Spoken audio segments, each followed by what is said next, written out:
Rupali delicious kitchen मध्ये आपलं स्वागत आहे। आज आपण खूप कमी जणांना आवडणारी अशी भाजी बघणार आहोत, पण कुरकुरीत आणि छान चवीला एकदम चवीला छान लागते अशी आपण कारल्याची भाजी बघणार आहोत।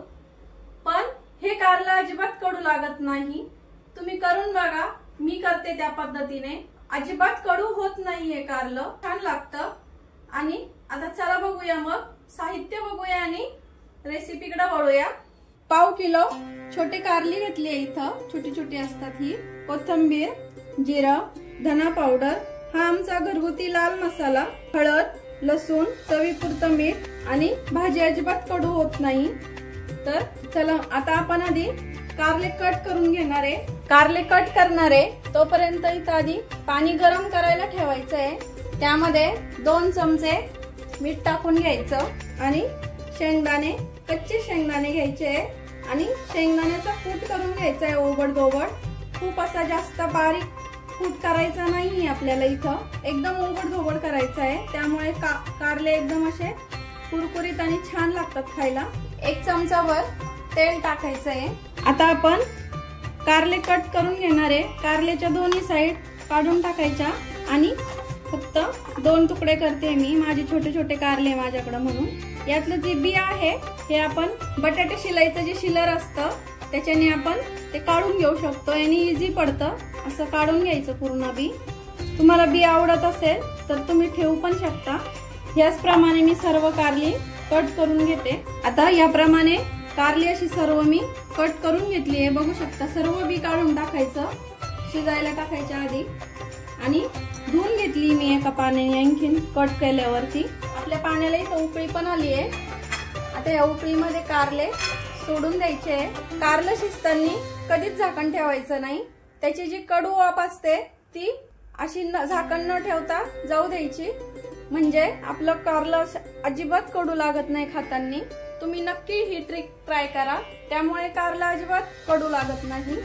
तर आता मी कारलं शिजतंय तोपर्यंत शेंगदाण्याचं कूट करते आणि लसूण पण ठेचून घेते।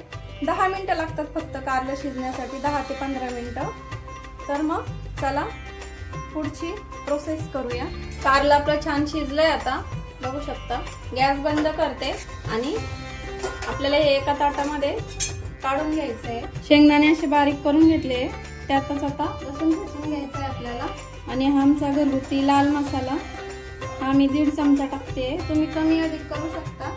अर्धा चमचा धना पावडर, पाव चमचा हळद, चवीपुरतं मीठ।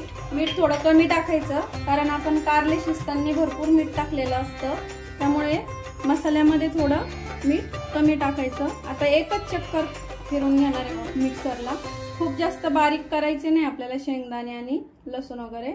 याप्रमाणे सर्व आता मी बारीक करून घेतलंय मिक्सरला। आपण जे कारले शिजून घेतले त्यामध्ये पूर्ण हे टाकून द्यायचंय, जे वाटून घेतलंय ते, आणि असं कारल्यांना पूर्ण लावून घ्यायचंय। हे कारले थोडेसे असे प्रेस करायचे या कुटामध्ये, म्हणजे तो छान चिपकून बसतो याला। थोडीशी कोथिंबीर टाकून घेते याच्यामध्ये। जिरा छान फुललं की आपण हा जो कारल्यामध्ये मसाला जो तयार करून घेतलेला आहे हा इथं टाकून द्यायचा सगळा। कमी गॅसवर आपल्याला कारले असे छान परतून घ्यायचे हे। आता आपण हे मंद गॅसवर परतून घेणार आहे, 10 ते 12 मिनिटं लागतात असं कमी गॅसवर असं क्रिस्पी होण्यासाठी। तर तेल पण खूप कमी टाकलंय आणि फक्त घरगुती लाल मसाला टाकून वापरून ही भाजी तयार केली आहे। रंग वगैरे बघू शकता किती सुंदर आलाय, आणि चवीला पण तितकी सुंदर लागते।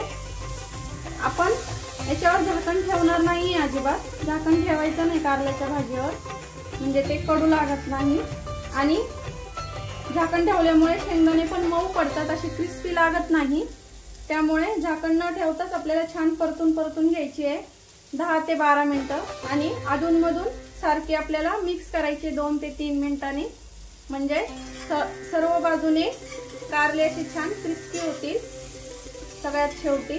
आता 10 ते 12 मिनिटांनी दाखवते मी तुम्हाला किती छान भाजी होते तयारी।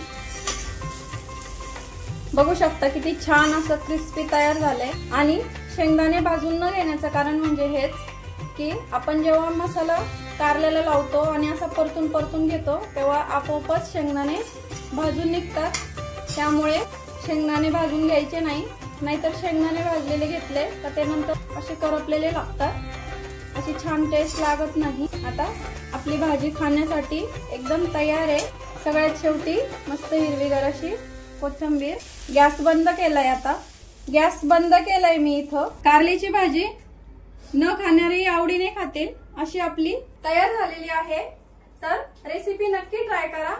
रेसिपी आवडली असेल तर लाईक, शेअर, सबस्क्राईब करायला विसरू नका आणि रेसिपी नक्की ट्राय करा, कारण घरचं जेवण हे खरंच स्वादिष्ट असतं।